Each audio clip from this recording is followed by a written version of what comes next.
Merci Philippe, merci Léa, formidable.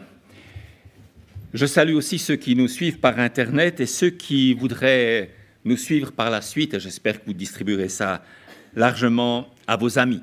J'aimerais commencer avec une illustration, l'histoire d'un jongleur italien qui a fait fortune dans un cirque aux États-Unis. C'était il y a déjà pas mal de temps. Et il avait accumulé une grande fortune pour sa retraite en Italie. Et il réfléchissait comment est-ce que je vais amener ma fortune à travers l'Atlantique.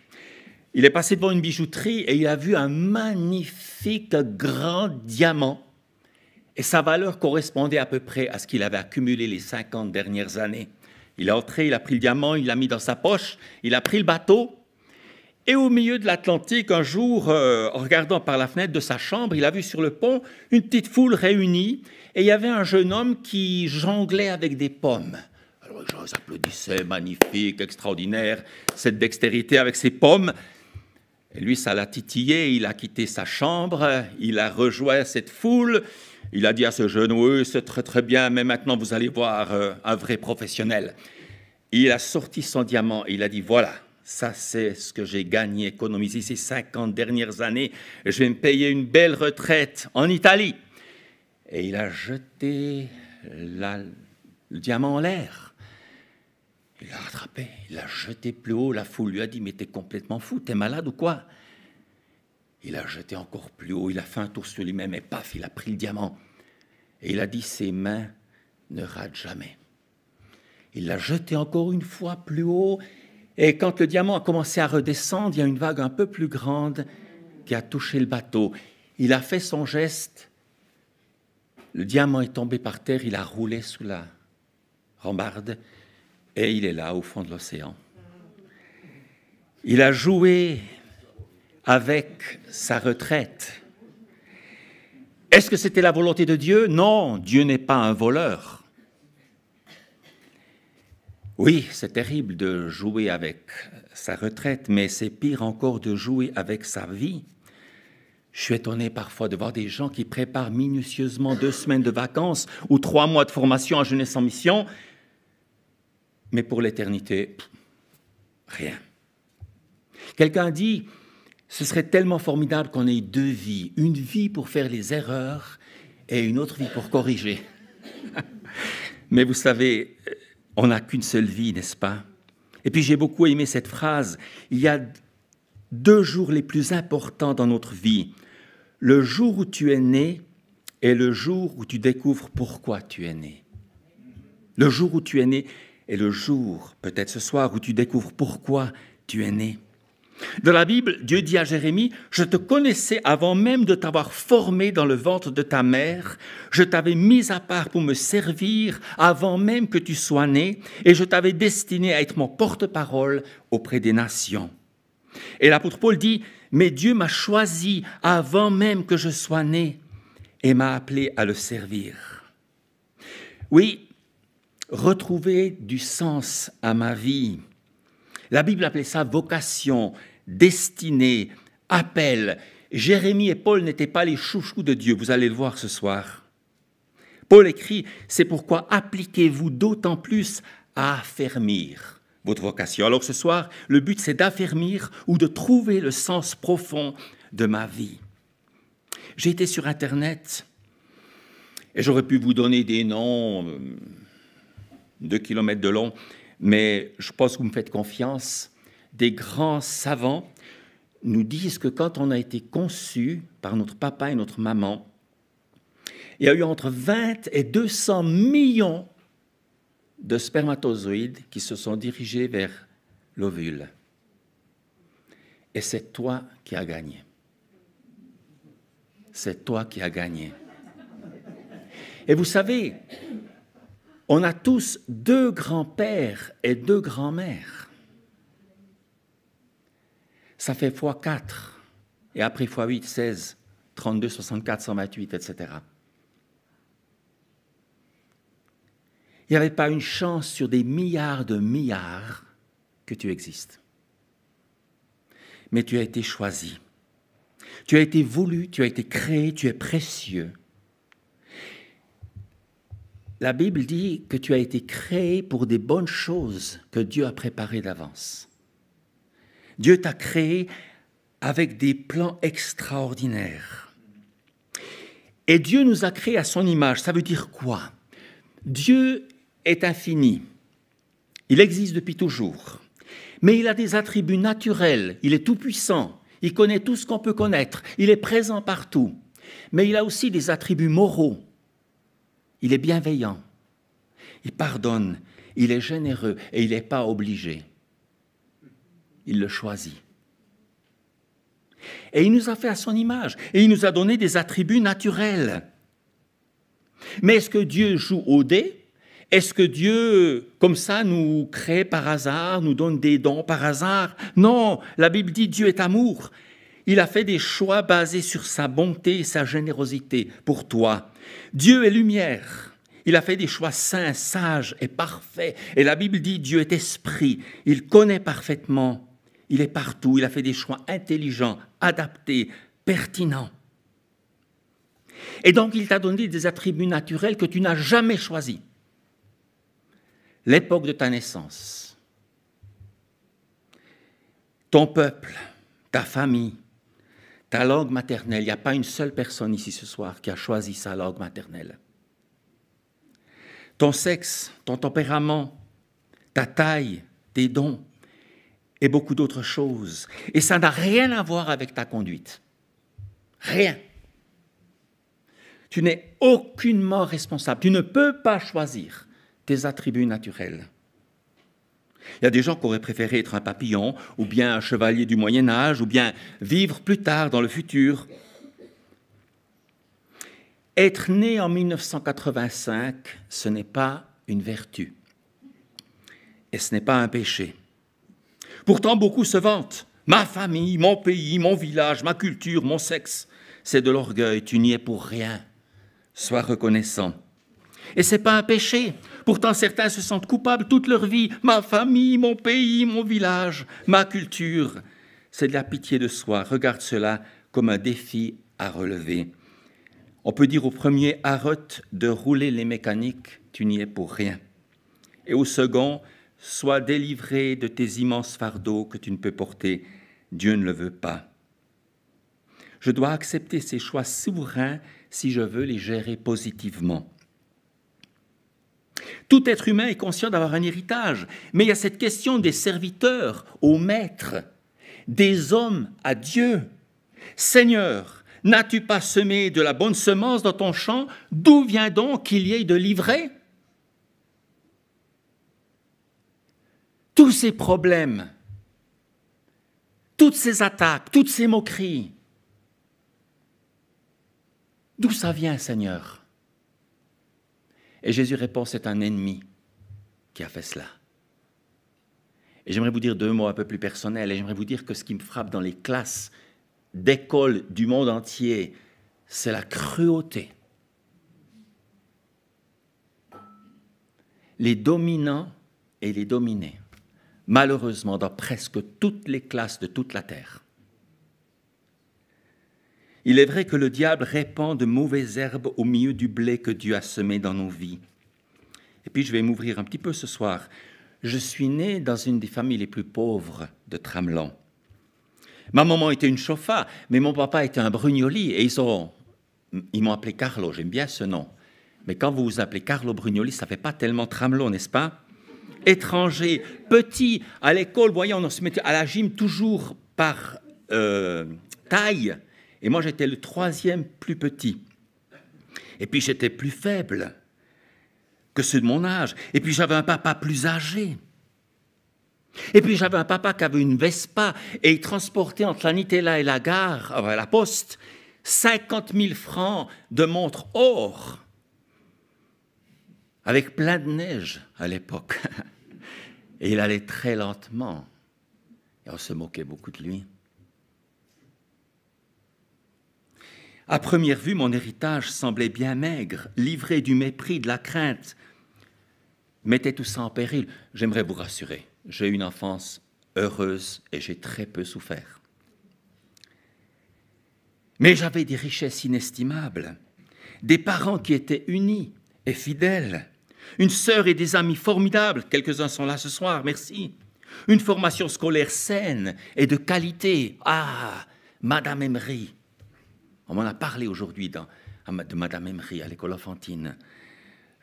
Madame Nicolet, en première année, une femme fantastique. En quatrième année, une institutrice qui nous a prié le Notre Père chaque matin en classe. Une société en bonne santé et par-dessus tout un Dieu d'amour que je ne connaissais peu, mais qui veillait sur moi, comme il le fait pour chaque habitant de cette planète. Et puis un village magnifique dans un écrin de verdure. Un tramelan fantastique, un tramelan formidable. Premièrement, ma vocation implique la volonté de Dieu. Mais deuxièmement, ma vocation implique ma volonté. Mon libre choix, des décisions qui m'incombent et rempliront ma destinée. La bienveillance plutôt que la dureté, l'honnêteté plutôt que les magouilles, la fidélité plutôt que l'adultère, l'humilité au lieu de l'orgueil, la sécurité au lieu de l'instabilité, la vérité plus que le mensonge, le courage au lieu de la lâcheté, la justice au lieu de la fraude, la générosité au lieu de l'égoïsme. La puissance du christianisme, c'est un Dieu qui montre l'exemple et qui met sa parole en pratique. Mes choix ont-ils des répercussions réelles et infinies ? Dieu dit dans sa parole, « J'en prends aujourd'hui à témoin contre vous le ciel et la terre. J'ai mis devant toi la vie et la mort, la bénédiction et la malédiction. Choisis la vie afin que tu vives. » Tu as le pouvoir donné par Dieu de choisir la vie, de choisir où tu passeras l'éternité. La bénédiction sur notre appel, sur notre vocation, n'est pas du tout automatique.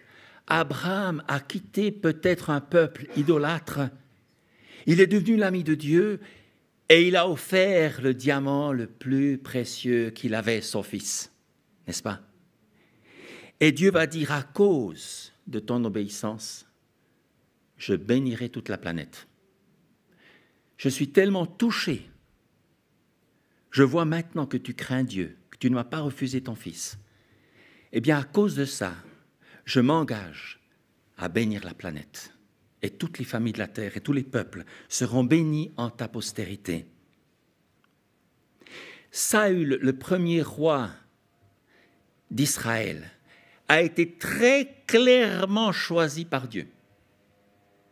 Le prophète a dit, voici le roi que Dieu a choisi. Et tout le peuple a crié, vive le roi. Mais la bénédiction et la vocation, ce n'est pas la même chose. Et Saül va désobéir, il va s'éloigner de Dieu, il va être habité par des mauvais esprits. Et quand David, ce jeune doué en musique, va jouer pour le calmer, il va essayer à 2 reprises de le clouer contre la paroi avec sa lance. Et Dieu va dire, je regrette de l'avoir établi pour roi. Oui, le premier roi de mon peuple que j'ai choisi. Et vous avez tous crié, vive le roi. Je regrette de l'avoir choisi. Salomon, une époque exceptionnelle. La reine de Saba, qui fait 4000 kilomètres, parce qu'elle a entendu parler de la sagesse de Salomon. Elle arrive à Jérusalem, elle voit le costume des gens, la vaisselle, l'organisation, les richesses, les bateaux, les caravanes internationales, le bois précieux, les oiseaux exotiques, la musique et les arts. Elle a le souffle coupé. Elle dit, on m'en avait dit beaucoup, mais on ne m'avait pas dit la moitié. Salomon, contrairement à ce que la parole dit, va épouser 300 femmes et 700 concubines. Et il va terminer idolâtre. Et Israël va souffrir pendant des centaines d'années. Énormément de souffrances, de conflits. Salomon a été choisi par Dieu. Salomon avait été préparé par David. Salomon avait reçu les exhortations de son papa. Mais ça lui est monté à la tête. L'appel et la bénédiction, ce n'est pas la même chose. Dieu n'a pas des chouchous. Dieu ne fait de différence entre personnes. Choisis la vie. Choisis la vie. La vocation dans l'obéissance amène la bénédiction. La vocation dans la désobéissance amène la malédiction. Confondre l'appel et la vocation, la destinée avec l'approbation assombrit nos perspectives. On doute de la justice. Oui, Dieu a un plan magnifique pour ta vie, mais c'est à toi de l'accepter et de le suivre. Quelles sont donc les conditions d'une vocation bénie, réussie? J'aimerais vous dire 3 choses. Premièrement, comprendre que celle que Dieu t'a préparée est 100 fois plus belle qu'une vie sans lui. La vocation que Dieu a pour toi, les bonnes œuvres préparées d'avance, elles sont idéales pour toi. Idéales. J'ai parlé avec un jeune pasteur dernièrement. J'ai demandé qu'est-ce qu'il aimait faire. Il m'a raconté qu'il faisait des visites. J'ai dit, mais comment tu te sens quand tu sors d'une visite? Il m'a dit, j'ai des ailes, je pète le feu. Tout le monde n'est pas comme ça. Mais lui, quand il fait une visite, il pète le feu. Invitez-le. On parle de Jonathan pour révéler des secrets. Il est d'accord que je dise ça. Vous savez, on voit quand une fiche électrique s'emboîte parfaitement dans la prise murale. Et quand on va en vacances et qu'on a nos appareils et que ça n'entre pas, peut-être que vous avez été frustré, peut-être même que vous avez eu de la rage, peut-être même des larmes, n'est-ce pas? Globalement, quand la fiche ne correspond pas à la prise murale, ça ne marche pas. Nos instruments ne fonctionnent pas. Et j'ai une question pour toi avec ce premier point. Globalement, es-tu béni ou frustré? Oui, on a tous des épreuves dans la vie, mais globalement, ta vie en général, est-ce que c'est une suite de frustrations? Quelqu'un a dit, ma vie a été une suite de catastrophes qui ne se sont jamais produites. Il y a des gens, ils ont une imagination fertile et il y a des catastrophes absolument partout. Ça n'arrive pas, mais ils vivent dans le catastrophisme. Ils sont frustrés. Tu es créé pour vivre avec Dieu ici-bas et éternellement. Et si tu marches avec Jésus, comme ce jeune pasteur, il va te révéler l'harmonie extraordinaire entre ses œuvres préparées et les dons qu'il a mis quand tu étais tissé dans le sein de ta mère et que tu as gagné le gros lot sur 200 millions. C'est toi qui es arrivé. Et 1 mois plus tard, ou 1 mois avant, ta maman, elle avait une autre ovule. C'est ton frère, c'est ta sœur qui serait née. Tu es, dans cet exemple, la prise murale qui trouve son sens quand elle est branchée. Deuxièmement, la volonté d'entrer dans cette vocation. Soit tu es le Dieu de ta vie et tu finiras par la perdre, soit tu fais de ton Créateur ton Dieu. Quelqu'un a dit, le bonheur est la seule chose qu'il me reste quand je l'ai donné. Tu donnes tes lunettes, tu n'as plus de lunettes. Tu donnes ta montre, tu n'as plus de montre. Tu donnes tes souliers, bon, tu en as encore 25, je suis d'accord, mais enfin, ces souliers-là, tu ne les as plus. Mais si tu donnes le bonheur, tu trouves le bonheur.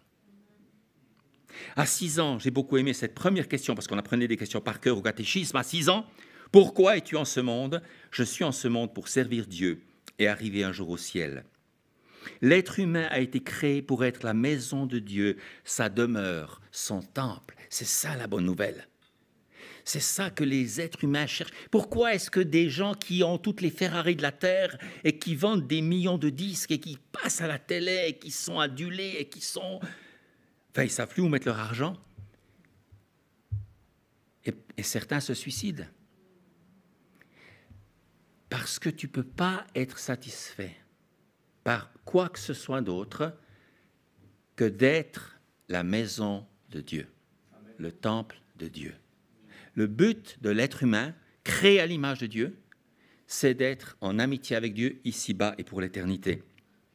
Si tu marches déjà avec Jésus, il s'agit parfois de faire le premier pas pour trouver la suite. comme un vélo qui doit rouler pour tenir l'équilibre, ou bien un planeur qui doit voler, sinon il tombe. Ou bien si tu as une voiture, tu mets les phares la nuit.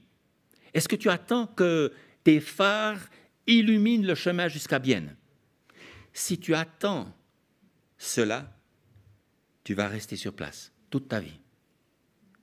Mais si tu comprends que ta parole est une lumière sur mon sentier, alors tu vas aller à Bienne, en toute sécurité. Mais il faut démarrer.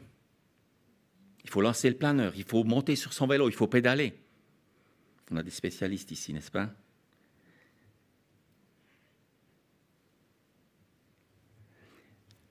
Si tu es fidèle pour le premier pas maintenant, il y aura des grandes portes ouvertes devant toi et des nouvelles portes.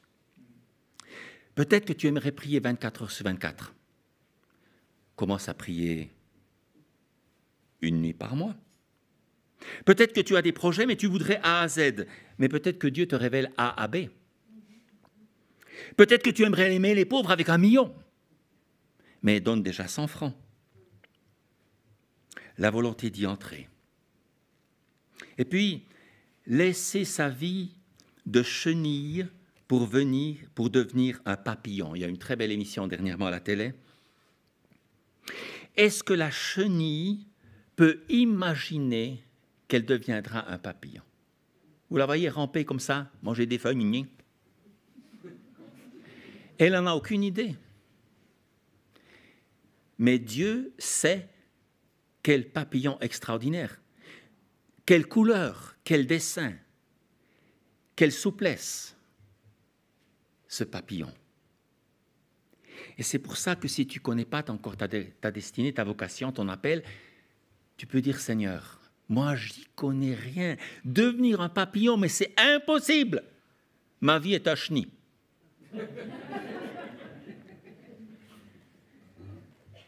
Mais dans la main de Dieu, il va te dire, moi, je t'ai choisi parmi des millions et parmi des milliards.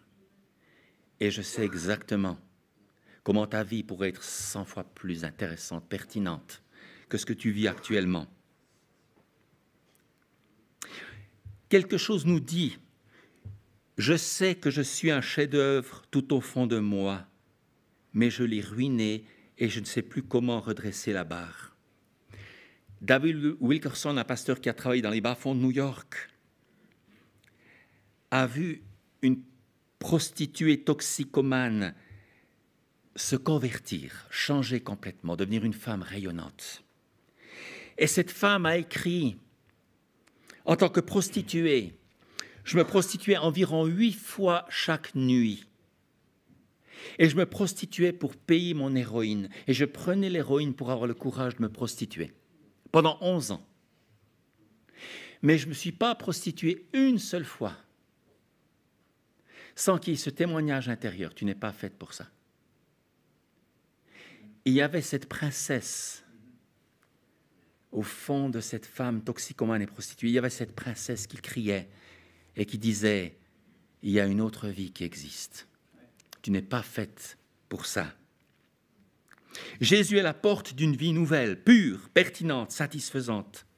Il a porté l'échec de l'humanité et tes échecs sur la croix. Il prend ton péché, tes échecs, et il en meurt pour que tu reçoives gratuitement une vie nouvelle. Il y a un échange. Quelqu'un a dit, celui qui était le plus innocent a souffert le plus pour que le plus coupable puisse devenir innocent. Celui qui était le plus innocent a le plus souffert, Jésus sur la croix, pour que le plus coupable devienne innocent. Ça, c'est un échange, ça s'appelle la grâce. Tu donnes ton chenille et il te donne son pardon. Tu donnes ta confusion et il donne une direction à ta vie. Jésus a dit, si quelqu'un m'aime et obéit à ma parole, mon Père et moi, nous viendrons à lui et nous ferons notre demeure chez lui. Si quelqu'un m'aime et obéit à ma parole, oui, il y a un prix, il y a une obéissance. J'ai enlevé plusieurs points cet après-midi dans mon message. Je serais un peu tenté de les reprendre. Mais enfin, si quelqu'un m'aime et obéit à ma parole, Jésus a dit, mon Père et moi, nous viendrons à lui et nous ferons notre demeure chez lui. Le Dieu Tout-Puissant, Père, Fils, Saint-Esprit, désire habiter en toi. mais tu es la seule personne dans l'univers qui peut l'accepter ou le refuser. Tu as devant toi la vie et la mort, tes idées ou les bonnes idées de Dieu, mais Dieu te dit choisis la vie. Tu as cette possibilité de choisir la vie. Et je termine avec une illustration qui a été sûrement inventée, mais enfin voilà. C'est un immense stade en Afrique, avec des milliers et des milliers de personnes. Puis à un moment donné, c'est le temps de l'offrande. Alors vous savez, en Afrique, il y en a qui donnent des cannes à sucre, des arachis, ananas, des pièces de monnaie, des billets de banque, tout ça. On peut tout donner. Et tout le monde donnait quelque chose. Et il y avait là un petit garçon de 3 ans. Il était là, planté. Il était intelligent. Il comprenait que tout le monde avait quelque chose pour Dieu. Et même les enfants donnaient quelque chose. Et lui, il n'avait rien, il était tout nu. S'il avait eu un bracelet, il aurait donné. S'il avait eu une chemise, il aurait donné. Et il n'avait rien. Et c'était ces immenses calebasses qui passaient et tout le monde donnait à Dieu. Et lui, il n'avait rien. Et quand la calebasse est passée devant lui, il a sauté dedans. Il a sauté dedans. Et c'est ça que j'aimerais que vous reteniez ce soir. Si tu te donnes réellement à Dieu, alors une vie nouvelle commencera pour toi maintenant. T'offrir à Dieu et l'inviter à habiter en toi. Quelle que soit ta détresse, quelles que soient les fautes que tu as commises, il prend tes échecs, il te donne le pardon et sa direction.